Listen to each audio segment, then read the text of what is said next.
How you doing, guys? Welcome to day 3 of the Dungeon23 challenge here on Monsters and Mazes. I'm your host, Mr. Nolan. Okay, the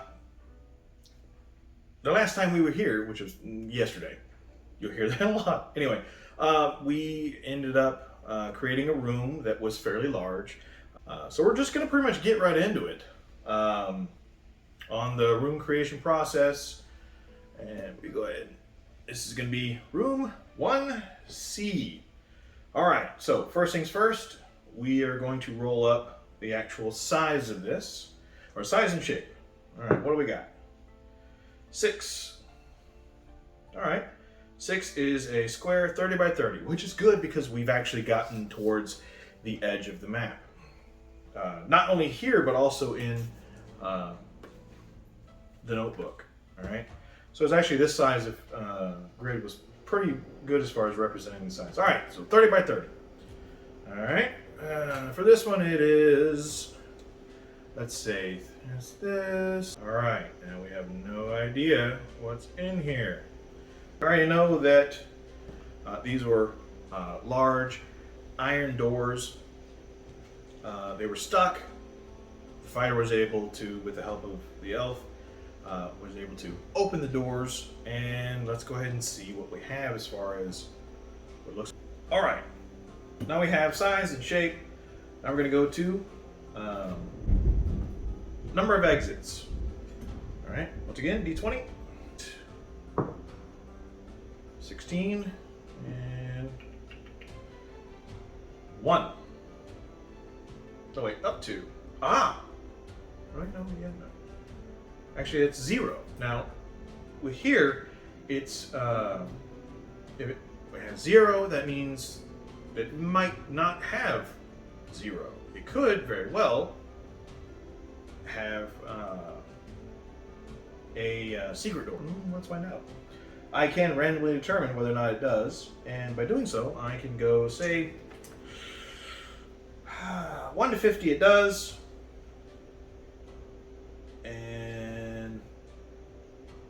51 to 100 doesn't. This could just be the one room. And then we have that passageway that goes somewhere else. Possibly. Maybe. Let's find out. Does it have one? Yes. 47. So 40. Yeah, 47 does. Alright. Let's find out which the actual location is. So let's go ahead and I'm going to just roll on the actual door location on the table 2. 2 to the left. Okay, that's actually a good thing. We'll say it's like the one, so it's right here, right there. And of course, secret doors are marked with a little S. So actually, I can just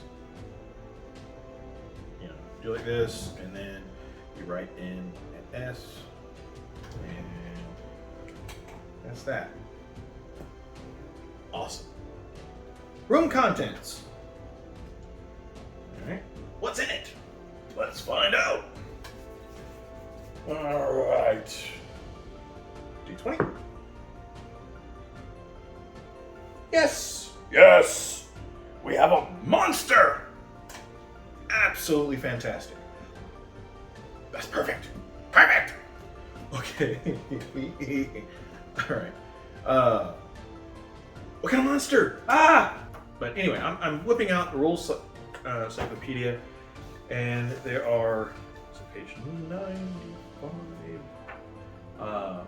This has also a list of monsters in a dungeon.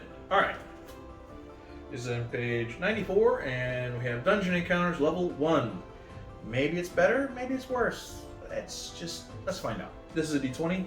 See if I like that better. 50. A skeleton. That's what okay, yeah. I like that better. That fits. That fits far better. All right.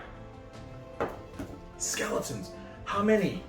I believe it said the 1d10, 94. Now, there's nothing necessarily wrong with rock grubs. I didn't really, I like the idea of skeletons a little bit better. Yeah, 1d10. That's fine. We'll go 1d10 and see what we end up having. 2. All right. Give me a second. I'm gonna get the little pawns for the skeletons. All right. I've got my skeletons.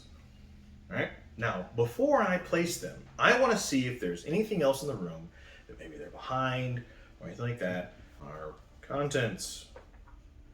All right. We got dungeon dressing. D6. 6. A statue. Awesome. Awesome. All right. So we're gonna stick a statue, and the statue in like whenever you draw these out, it's a star with a circle around it. So we will say, okay, awesome. And we can actually, yeah, that's fine. Maybe it's on a little dais. So we can do a little dais. Do a little dance. All right, awesome.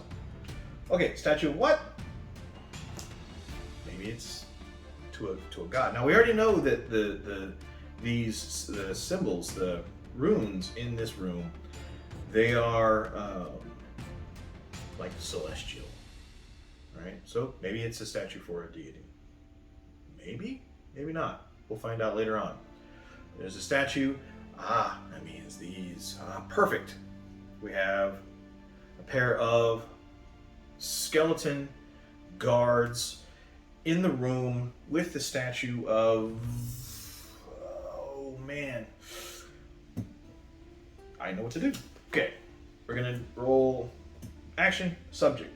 This is more or less just to get a quick, like feel for it. Maybe it ends up being something kind of neat. All right, what do we got? We've got 68, which is carelessness. Ooh, interesting. And 2. Carelessness dreams. Oh, that's cool. Okay. Maybe it's a statue of a sort of feminine figure, right? Come up with some name later, but it has some kind of dream. Maybe we can do some things with that. Possibly if the statue's touched, maybe the person falls asleep. That's kind of a trap. Sort of. Okay, cool beans. I like that. I like that a lot. So now we have a statue that if the characters touch it, they kind of just fall asleep. But the door, the light shines in. These two are seen. Ow! They've entered the room. Right? Now, enter combat. Alright, so what we're going to do is we're going to actually do initiative. Alright, initiative in Old School Essentials, as well as most OSRs, or at least D&D adjacent OSRs, are typically going to be D6. So, skeletons, party. Alright? And the first round, I'm going to have to mark this somewhere. Alright, skeletons have... I have a notebook. These skeletons have 4 hit points. Skeletons have 4. Alright, that works for me. Awesome. They have the initiative, so they're going to do what they do, and they're guarding this statue. What reason? No idea. But that really doesn't matter. Okay. What are they going to do? They're going to move forward, because that's what they do, and they're going to immediately engage in. So these guys can actually go here. He's going to go, yeah, right there. That's fine. Kind of just, they don't actually make noise, so it's more like, whatever. Awesome. We are going to roll. All right, so green actually tries to hit the, takes a swing with this rusted sword. You see here, and at our elf here, and it actually swing and a miss, so that's perfectly fine. The elf is able to bring up. The elf actually has a mace. Of all things, a mace. He brings up the mace, blocks it. Second skeleton, Monsieur Red. Red again rolls a 3. Nothing done. Same thing. The fighter actually doesn't have a weapon in hand at the moment, so they're just, you know, able to. It's just the skeletons again. Whatever. Okay. Now it's the party turn. Obviously, the elf is going to alert, you know, skeletons! And that means that these guys are going to spend... Okay. Now we have to talk about some things. The order of combat. Alright? The order of combat is actually pretty simple. Let me bring up... So it can be, yes, combat. In OSE, the first thing you do is declare spells and melee movement. That's if the guys are going to move and what kind of spells they're going to do. Then you roll, you know, the initiative, which is fine. I kind of did sort of a surprise round. They didn't really know, so they just rolled initiative. The winning side does, of course, morale. These guys, I don't think, have much of a morale, in all honesty. But I'm not really worried about that right now. Then you do your movement, missiles, magic, and melee. Right? That's the easiest way to think about it. All right, so we're going to take care of movement. These guys don't have to move much. We'll say that these two guys, the thief and the cleric, because the cleric's actually kind of the person who needs to be in there. So he is going to spend most of his round getting to there. The thief, he's going to go over here for right now. He's not a huge undead. He doesn't really like undead. I just made that up. It seems safe. If need be, he'll get in there. He's not the main fighter, but he is a good fighter. Okay. That means that these two guys are the ones to roll their combat. Okay. Fighter. 11. These guys actually have an AC of... Oh yeah, no, he hits. For our fighter, who has a +3, he rolled an 11. That makes it 14. These guys have a pretty much the target AC is 7. He had to roll at least 12. Made it, no problem. So we're gonna roll damage. And this guy, he drops, you know, tossing the freaking torch and unsheathing the weapon. We'll just say that may have eaten up his movement. That's fine. He didn't need to move anywhere anyway. So, what's that? Sword just comes in and hacks and slashes. This is a D10 for damage. Only got 4 hit points. Might be over with. All right, roll a 10. That's obliterated. Done. Real quick, simple, no problem. All right, elf. 15. I can just go ahead and tell you right now. Well, no. I might roll. All right. So his is the 1d6 because it is a mace, and man, the cleric's not even gonna get a chance. It's 1d6 plus 2. Yeah. Rolled a 4 and 6. Obliterated. It smashed completely. Done.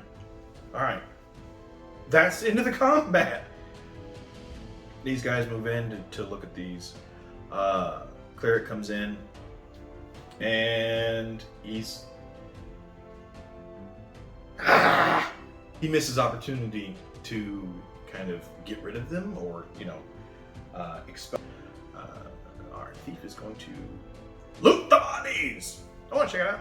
Look at that. All right, what do we got? Treasure. What kind of treasure type? None. Yeah, well, there you go. No treasure. Ta-da! That was an easy answer. All right.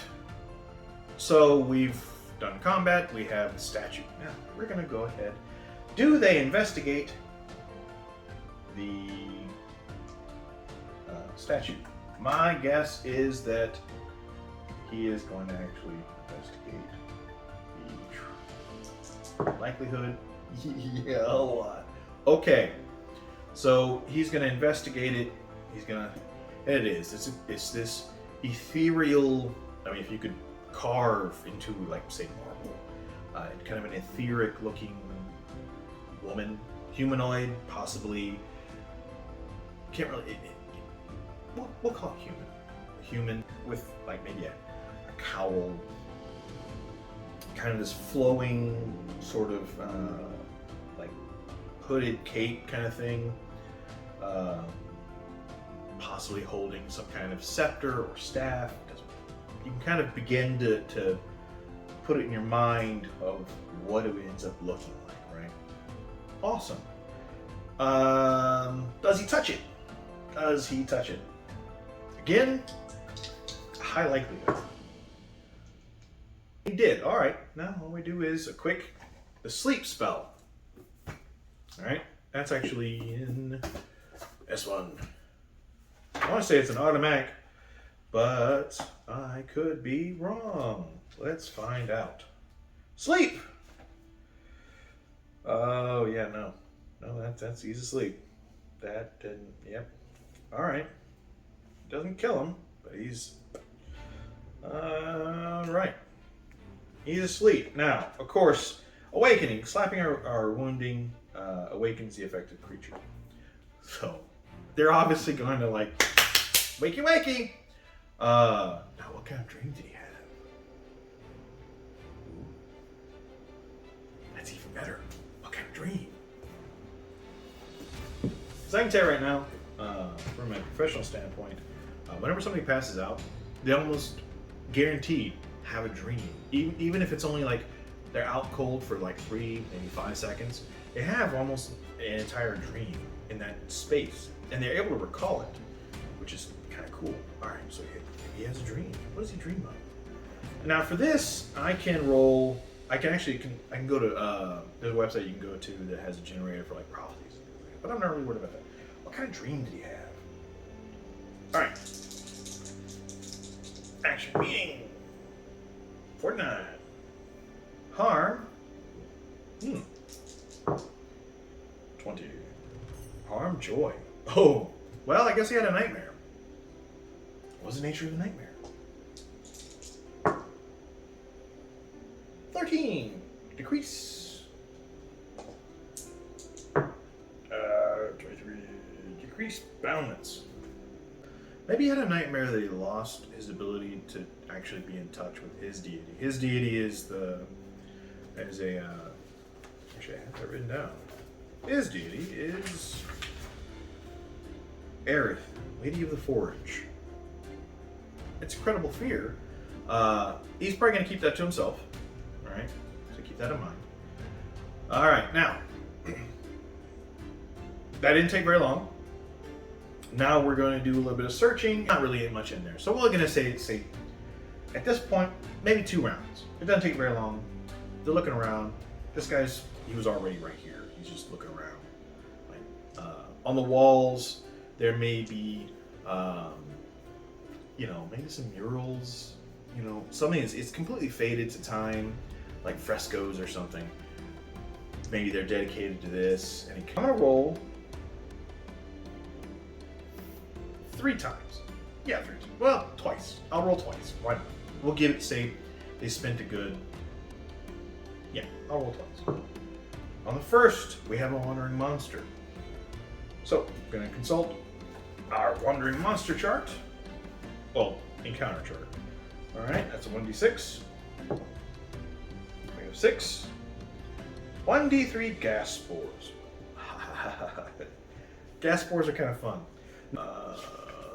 2d10 feet away, which I'm betting is going to be down that way. Or it could be over here. I have no idea. 2d10. Gimme. Bad guys get this one. 2d10. 7. So 70 feet, which would put them 70 feet.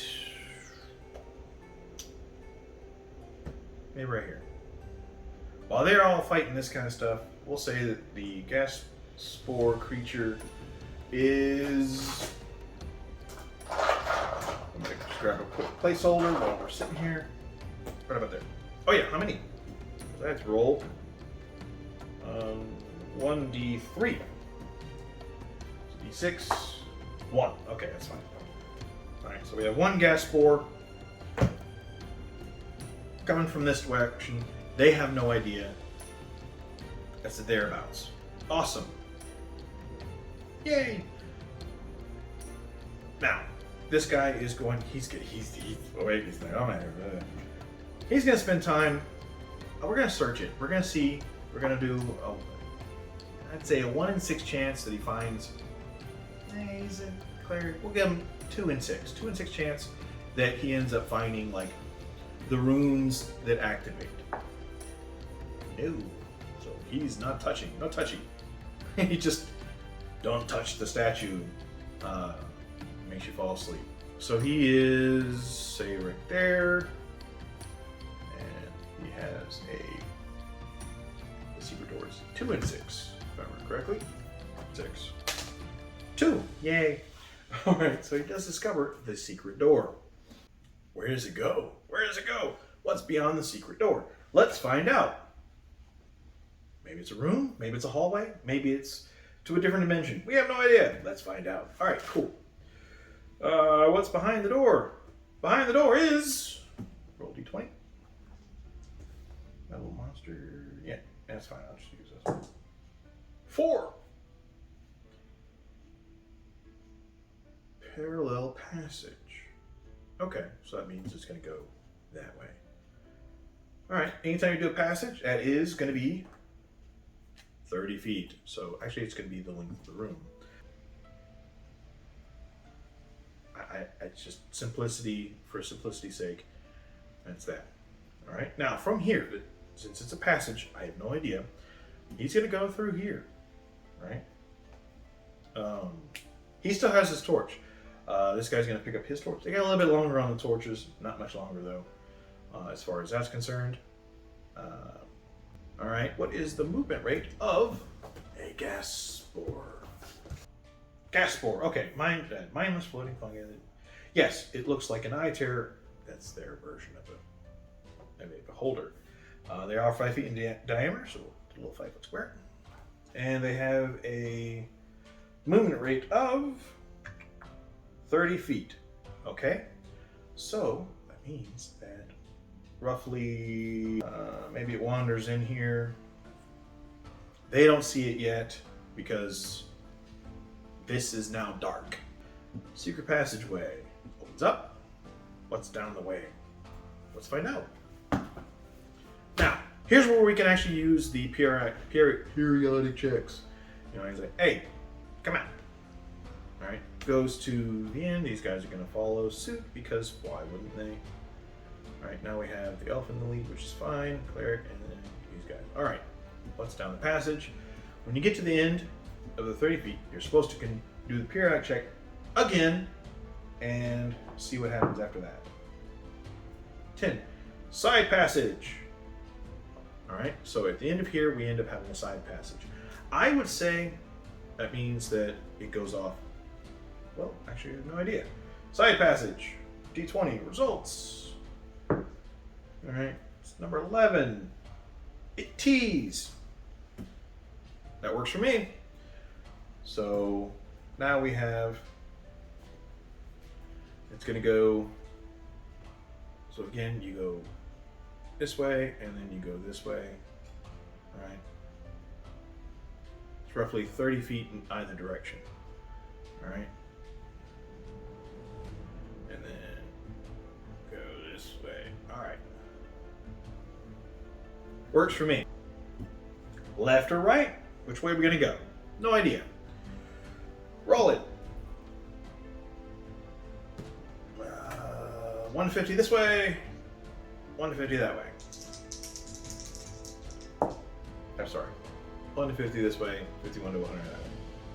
All right, they're going to go this way. All right, and the time it takes to do that, this is going to just, it's not any kind of hurry, it's floating, it's just moving. It has no idea, it doesn't have any, it's mindless, so I mean, you know, it's whatever.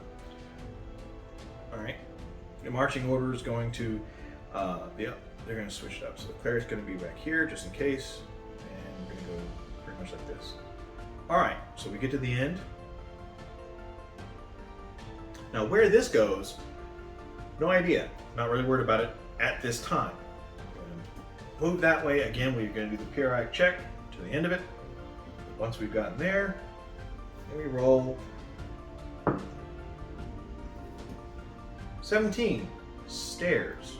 Alright. Roll d20. And this is where we could potentially get to our next wherever. 5. Down 1 level. Alright, so we will. This is where these are going to go. Yeah. Alright. That will go to the next. So the next lower level. So we're going to say this will be to level 2. All right. That's where they're going. Right now, this doesn't mean that this is the end of all this creation. Right? We still have a passageway. We can go ahead and figure out where that ends up going. All right, passage. We have passage. We'll say we'll do that periodic check. 13. This might actually affect things. All right, periodic check is a 13. We have passage turns. That works. Okay, and it says check again at 30-foot increments. Okay, so we're going to do a turn, and we need to consult the. I want to say the turn chart. There's actually a turn chart. Yeah, table turns. All right, so table 4. Does it turn left, turn right? What are we talking about? 7. It turns left 90 degrees. Awesome. And we go another like 30. So this is going to come down 30 feet from, you know what? No, I'm gonna, well, no, I'm gonna have room. So for right now, that's fine. Awesome. Check again. So each time you come to about 30 feet, you're gonna check. But a couple of them is like 60 feet and check again. But this one, 19. 19 is trick or trap. All right, passage continue. Passage continues, and we are going to check again 30 feet. So we have another 30 feet, but we have a trap or a trick. Which one will it be? I don't know. But we have a table for that. Go to the trick or trap table. There we go. Okay, D20. This is table 7. 3. Secret door, unless I'm looking. Oh. Go to D6 and 7 below. 16, okay. Oh! We're good. Okay, it's just a pit. Not bad. A 10-foot wide,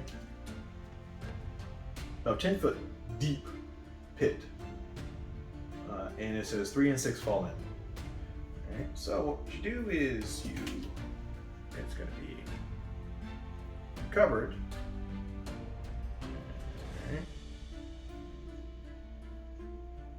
Alright.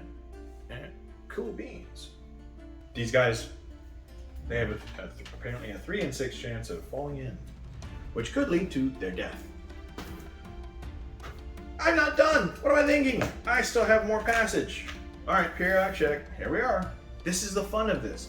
Right here, so 19. 19 is again. Oh boy. Trick and trap. Oh, 20. We got 9. 9 is a 20 by 20 room. They've entered a door directly ahead and is in this room. Oh. Descends 1 level. Will not ascend for 30 turns. That is cool. Okay. So that means that we end up. It's not going to continue. this stops at a door. The door opens up to a 20 by 20. The door completely unlocked. It leads to a 20 by 20 elevator room. There we go. That makes sense. At least to me. Will this count as another room? Well, I mean, it is a room. I don't have to worry about the exits. That's already there. Okay, so we have, 20 by 20 elevator room. Goes down one level. We know this goes down. This leads to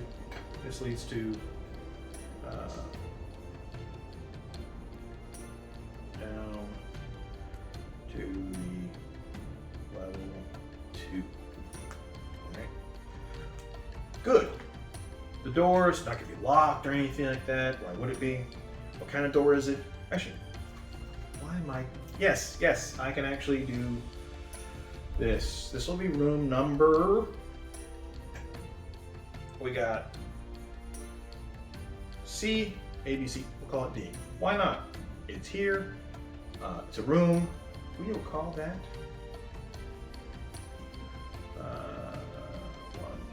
1D. This is going to be C. That's all for today. If I ended with a room, I stopped for the day. All right. Awesome. We had at least one battle, no problem. Essentially, if you're doing this by yourself, just on your own, obviously it's a lot faster and you're able to get through these rooms a little quicker.